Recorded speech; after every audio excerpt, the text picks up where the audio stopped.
नमस्कार दोस्तों, स्वागत है सभी लोगों का इंडियन फ्लाइंग के आज की इस नई अपडेट में। आज के इस वीडियो में आप सभी लोग के साथ शेयर करने वाले हैं कि एयरलाइंस और ट्रैवल से कौन कौन सी बड़ी अपडेट निकल कर सामने आ रही है।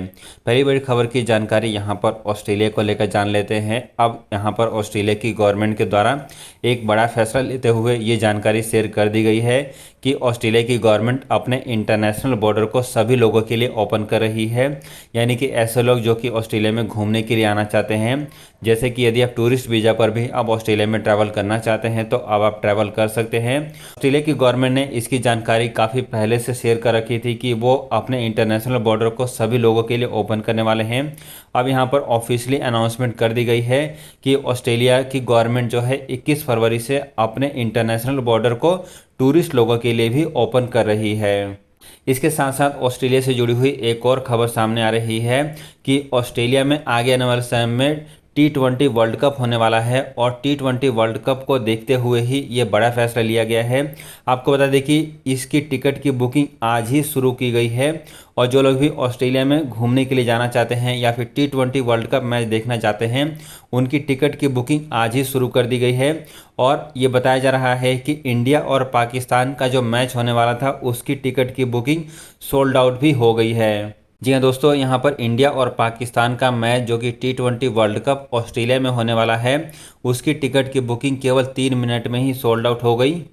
आपको बता दें कि T20 वर्ल्ड कप ऑस्ट्रेलिया में अक्टूबर और नवंबर महीने में होने वाला है, जिसको देखते हुए बहुत सारे लोग, बहुत सारे भारतीय इस समय ऑस्ट्रेलिया में जाने की तैयारियां शुरू कर रहे हैं। फ्रेंड्स, आगे बढ़ते हैं और अगली खबर यहाँ पर एमिरात एयरलाइंस को लेकर जान लेते हैं। एमिरात एयरलाइंस वैलेंटाइन डे को देखते हुए अपने फ़्लाइट्स की टिकट की बुकिंग पर 25% का ऑफर लेकर आ चुकी है। जी दोस्तों, यदि आप आगे आने वाले समय में एमिरात एयरलाइंस से ट्रैवल करना चाहते हैं तो आप ये ऑफ़र का लाभ उठा सकते हैं। इस समय एमिरात एयरलाइंस कई टूरिस्ट डेस्टिनेशन पर अपनी फ़्लाइट्स की टिकट काफ़ी सस्ते दामों पर बेच रही है। इसके साथ साथ 25% का डिस्काउंट भी ऑफर कर रही है। यदि आप इस समय इंटरनेशनल फ़्लाइटों से ट्रैवल करना चाहते हैं और दुनिया के दूसरे लोकेशंस पर ट्रैवल करना चाहते हैं तो आप एमिरात एयरलाइंस से अपनी टिकट की बुकिंग करा सकते हैं। फ्रेंड्स, अगली खबर यहाँ पर भारत में टूरिज्म बोर्ड को लेकर सामने आ रही है। भारत का टूरिज्म बोर्ड यानी कि the federation of association in Indian tourism and hospitality की तरफ से यहाँ पर भारत सरकार से रिक्वेस्ट की गई है कि आगे आने वाले समय में भारत सरकार कुछ ऐसा नियम लेकर आए जैसे कि भारत में फिर दोबारा से ट्रैवलिंग को पूरी तरीके से ओपन किया जा सके।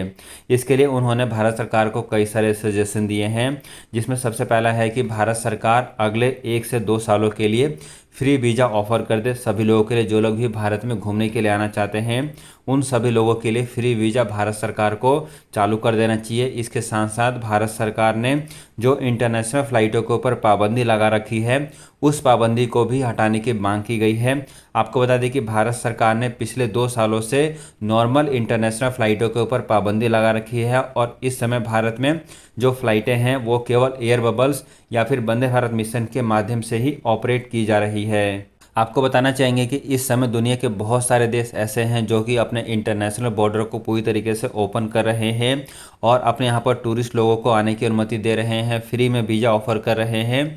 लेकिन अभी तक भारत सरकार की तरफ से इस मामले में कोई भी अनाउंसमेंट नहीं की गई है। भारत सरकार ने अभी तक इसके ऊपर कोई भी डिसीजन नहीं लिया है कि भारत में नॉर्मल बेसिस पर फ़्लाइटों को कब चालू किया जाएगा और कब यहाँ पर भारत में फ्री बेसिस पर टूरिस्ट लोगों को आने की अनुमति दी जाएगी। फ्रेंड्स, एक और खबर यहाँ पर इंडिगो एयरलाइंस से जान लेते हैं। आपको बता दें कि इंडिगो एयरलाइंस के द्वारा Q3 में हाई प्रॉफिट दिखाने के बाद आज के ट्रेडिंग सेशन में इंडिगो के शेयर में 10% से भी अधिक बढ़ोतरी देखी गई। जी हाँ दोस्तों, यहाँ पर शेयर मार्केट में इंडिगो का शेयर 10% से अधिक रिकॉर्ड स्तर पर बंद हुआ है। आपको बता दें कि इंडिगो एयरलाइंस भारत की एक ऐसी एयरलाइंस कंपनी है जिसके पास 50% से भी अधिक का मार्केट शेयर है और इंडिगो का शेयर पिछले काफ़ी लंबे समय से नहीं बढ़ रहा था। लेकिन अब जैसे ही यहाँ पर इंडिगो एयरलाइंस ने अपना रिजल्ट डिक्लेयर किया है उसके बाद इंडिगो एयरलाइंस के शेयर में काफ़ी बड़ा उछाल देखने को मिला है। इसके अलावा एक और खबर के अनुसार इंडिगो एयरलाइंस हिमाचल प्रदेश के धर्मशाला यानी कि कांगड़ा एयरपोर्ट से भी अपनी फ़्लाइटों को चालू करने की तैयारियां शुरू कर रही है। इससे पहले इस एयरपोर्ट पर एयर इंडिया और स्पाइसजेट ही अपनी फ़्लाइटों को ऑपरेट करती थी, लेकिन अब यहां पर इस एयरपोर्ट पर इंडिगो एयरलाइंस भी अपनी फ़्लाइटों की शुरुआत मार्च महीने से करने जा रही है। इसके अलावा फ्रेंड्स आगे बढ़ते हैं और एक और खबर यहाँ पर कोलकाता एयरपोर्ट को लेकर जान लेते हैं।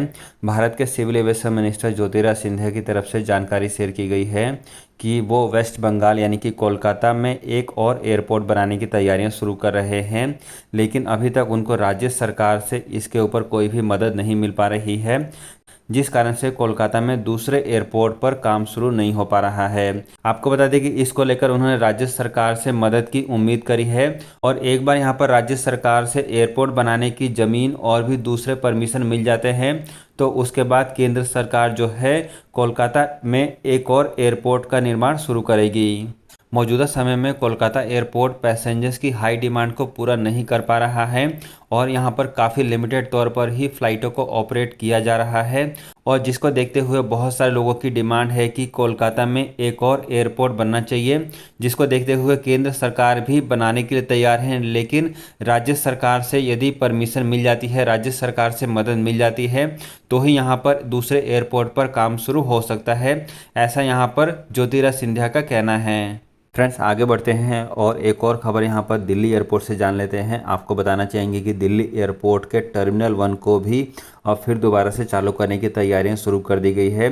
जी दोस्तों, इसको लेकर यहाँ पर दिल्ली एयरपोर्ट ने अपने ट्विटर हैंडल अकाउंट से ट्वीट करके इस बात की जानकारी दी है कि दिल्ली एयरपोर्ट के टर्मिनल 1 को फिर दोबारा से रेडी किया जा रहा है और बहुत ही जल्दी अब इस टर्मिनल से भी पैसेंजर्स ट्रैवल करना शुरू कर सकेंगे।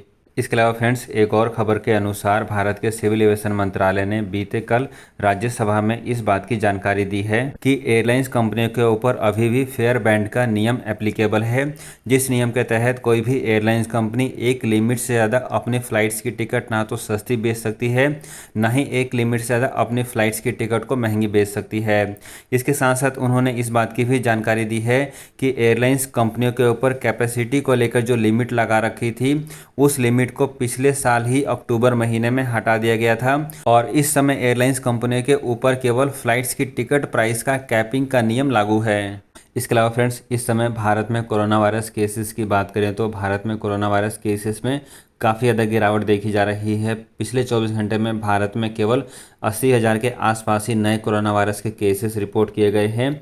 इसके साथ साथ भारत सरकार जो है इस बात की भी तैयारियां शुरू कर रही है कि जो नए कोरोना वायरस के केसेस रिपोर्ट हो रहे हैं उसमें ओमिक्रॉन के कितने केसेस हैं। आपको बता दें कि ये जो काम है ये फिलहाल के लिए यहाँ पर कर्नाटका की गवर्नमेंट ने शुरू किया है, जहाँ पर उन्होंने बताया है कि जितने भी ICMR अप्रूव्ड लैब हैं उन सभी लैब से 10% सैंपल जीनोम सीक्वेंसिंग के लिए भेजे जाएंगे, जिससे कि ये पता लगाया जाएगा कि कितने केसेस यहाँ पर ओमिक्रॉन से अफेक्टेड हैं।